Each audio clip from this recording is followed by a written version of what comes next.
No country has got to the second round after having won the World Cup in the previous edition since 2006, all getting stopped and forced to return home in utter disgrace.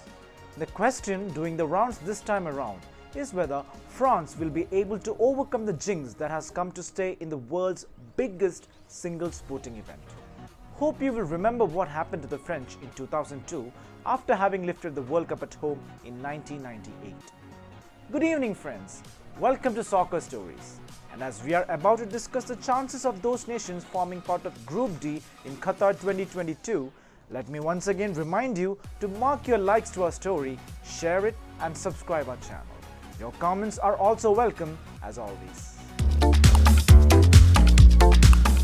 The draw in April last has brought together France, which triumphed in Russia 2018, Australia, Denmark and Tunisia in Group D. And as these four teams battle it out, it would be interesting to see which two among the four will make it to the pre-quarterfinals. But prior to discussing the relative strengths and weaknesses of these teams, it is essential to at least cast a glance on what happened a good 10 days before.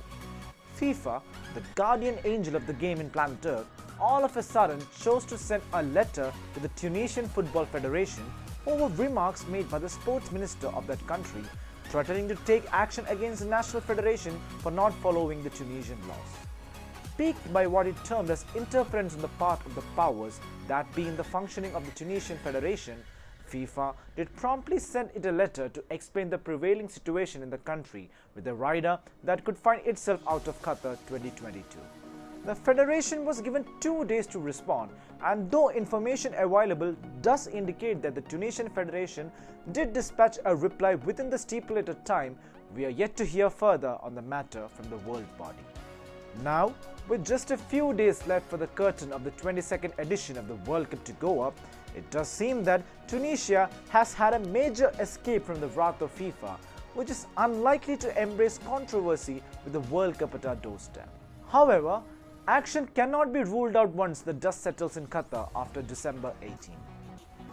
Media reports had suggested the names of 3 countries, namely Algeria, Ivory Coast and Italy as possible substitutes in place of Tunisia. But now, it does seem that the national outfits of these countries have stayed put at home and watched the World Cup proceedings on television. France, though unimpressive in the early part of this season, has had a raft of magical moments of the past few years. Its win in 1998 and then again in 2018 underlining its prowess in world football of the day. Naturally, but for the jinx, the French under Didier Deschamps would be looking forward to an easy stroll in the park should it get it right in the early stages of Qatar 2022. Actually, but for the Danes, neither Australia nor Tunisia has the gunpowder to stop the well-drilled French, who again has multiple choices for each and every department.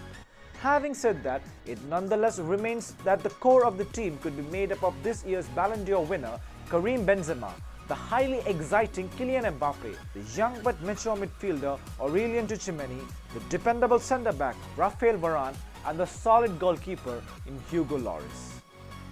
The French, by any reckoning, should have an easy passage into the knockouts where in all likelihood should be joined by Denmark. The Danes were the first team, other than the hosts, who sealed their place in Qatar, the side neither dropping a point nor conceding a goal in the qualifiers. Given this form and the impressive campaign they had in last year's Euro, when they recovered from the trauma surrounding Christian Eriksen's opening match cardiac arrest to reach the last 4, it is perhaps no surprise that the Danes are tipped to be this year's World Cup dark horses. Under Kasper Julmand, the team has worked with cohesion and panache, and in Qatar, it should be served well by Eriksen, who is back at his best and ready to pull the strings.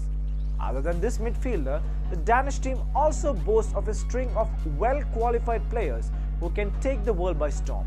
They include Pierre-Emile Højbjerg, Simon Kjær, Joachim Mele and Yussuf Poulsen. Naturally, all eyes are certain on the needle match between the French and the Danes to decide the group winner, as both Australia and Tunisia do not boast of much prowess on paper. So as we conclude today's episode, let me seek your support with your likes and comments. Please also do not forget to share our stories and subscribe our young channel. We shall soon be back with a detailed look on Group E. Stay tuned to Striking Seconds until we meet again. Hasta la vista.